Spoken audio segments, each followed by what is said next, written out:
Afrique, voici le top 5 des premières dames africaines accusées d'avoir trompé leur mari. Une croyance populaire admet que la femme dans le foyer ne peut que rester fidèle quand bien même son époux est un coureur de jupons notoire. L'infidélité de la femme ayant mauvaise presse et restant un acte inadmissible, ignominieux, honteux, condamnable et répréhensible selon les us et coutumes africaines. Les pratiques infidèles de l'homme étant largement ignorées de l'opinion publique. 5 premières dames africaines accusées d'avoir trompé leurs époux restent cependant dans le viseur des caméras. En première position, Grace Mugabe. La femme du président Robert Mugabe, Grace Mugabe a une liaison secrète avec le gouverneur de banque de réserve du Zimbabwe, Gideon Gono, qui est aussi une confidente top du président pendant les 15 dernières années. Grace, âgée de 50 ans qui est de 41 ans plus jeune que Mugabe, a travaillé comme secrétaire avant d'entrer dans un mariage. Elle et Gono sont dits se réunir aussi souvent que 3 fois par mois, soit à sa ferme laitière ou dans des hôtels en Afrique du Sud voisine. La révélation, telle que rapportée dans le Sunday Times, a déclaré que sur son lit de mort, la jeune sœur de Mugabe, Sabina, avait averti qu'il a été trahi par M. Gono et sa femme, Grace. Mugabe, désespéré à garder l'affaire secret, a même mis à mort le garde du corps au lit de mort de sa sœur, en août dans un effort d'empêcher la propagation de l'information. La première dame est connue pour avoir trompé son mari avec un ancien amant, Peter Pamir, qui est mort dans un mystérieux accident de voiture, et un autre, James Makamba, qui a pris un congé hors du pays. Vera Chiluba. Cette chaîne d'infidélité dans le sud du continent ne peut être complète sans mentionner l'ancienne première dame de la Zambie, Vera Chiluba.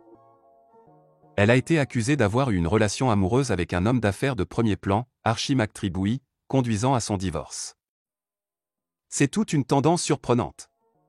Dans les années mortes, c'étaient les gens de S* 10e masculin qui ont volé la vedette avec la permission de leurs itinérants. Cependant, cela a changé depuis avec des rôles de genre redéfinis dans diverses sociétés. Les femmes se tournent maintenant vers les tableaux en ce qui concerne les affaires extra-conjugales. Winnie Madikizela Mandela. Il y a quelques années, dans le même pays, Winnie Madikizela Mandela aurait également eu une liaison avec Dali Mofu, son adjoint au sein du Congrès national africain, ANC, ministère de la Protection sociale, ce qui a contribué en partie à son divorce très médiatisé. Pendant longtemps, Winnie était tâche aveugle de Nelson Mandela. Quand il ne pouvait voir l'avenir du pays si clairement, il n'a pas réussi à voir pas sa nature. Monsieur Mandela lui-même a refusé de croire un mot. Lors du procès de Winnie, il se tenait près d'elle, pas convaincu de sa nature sombre par le verdict du juge en mai 1991 qu'elle était coupable d'enlèvement et d'agression sur Stompie et 3 autres. Il a également refusé pendant longtemps de voir que 2 ans après sa libération, elle avait une liaison avec Dali Mofu, un avocat qui avait la moitié de son âge.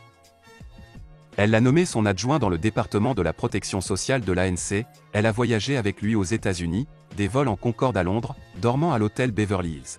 Au début de 1992, elle a découvert que Mofu avait une liaison avec une autre femme. Elle a tout déversé sur la place publique. Le 17 mars, elle lui a écrit une lettre, publiée par les Johannesburg Sunday Times. « Vous passez votre temps à baisser avec une moindre excuse émotionnelle », écrit-elle. Le fait que je n'ai pas parlé à Tata Nelson Mandela pendant 5 mois maintenant à cause n'est pas ta préoccupation. Je te dis que la situation se détériore à la maison. Tu n'es pas dérangé parce que tu te satisfais chaque nuit avec une femme. Je ne vais pas être ton imbécile, Dali. Un mois plus tard, en avril 1992, l'ANC l'a congédié de son poste et M. Mandela a annoncé que le mariage était terminé. 4. Nompumelelo Ntuli-Zuma. Juste à côté, en Afrique du Sud, est une autre nation qui a eu sa juste part de scandales et s'astérisque sexuels aussi. En dehors de l'amour du président Zuma pour les jupons, sa seconde épouse Nompumelelo Ntuli-Zuma aurait eu une aventure torride avec son garde du corps Finda Tomo, qui plus tard s'est suicidé. Nompumelelo Ntuli-Zuma a été dit être enceinte du 21e enfant de M. Zuma, mais les allégations ont soulevé des questions sur la paternité du bébé. Une lettre de « membre de la famille concernée » de M. Zuma affirme que l'une de ses 3 épouses actuelles l'a trompé avec Finda Tomo, l'un de ses gardes du corps, a été envoyé au journal en langue zulu-ilanga. Ce n'a cependant pas pu faire atterrir quiconque en prison comme le cas du Swaziland car la famille du président vise à protéger l'image de Zuma. 5. Notando Dube. Les news sur le scandale et astérisque sexuel présumé impliquant la 12e épouse du roi Mswati III du Swaziland, Notando Dube, avec le ministre de la Justice du pays, Ndumiso Mamba, a défrayé la chronique à travers le monde. Malgré tout le battage médiatique, la Dube, comme elle est célèbre connue au Swaziland, n'est pas la seule.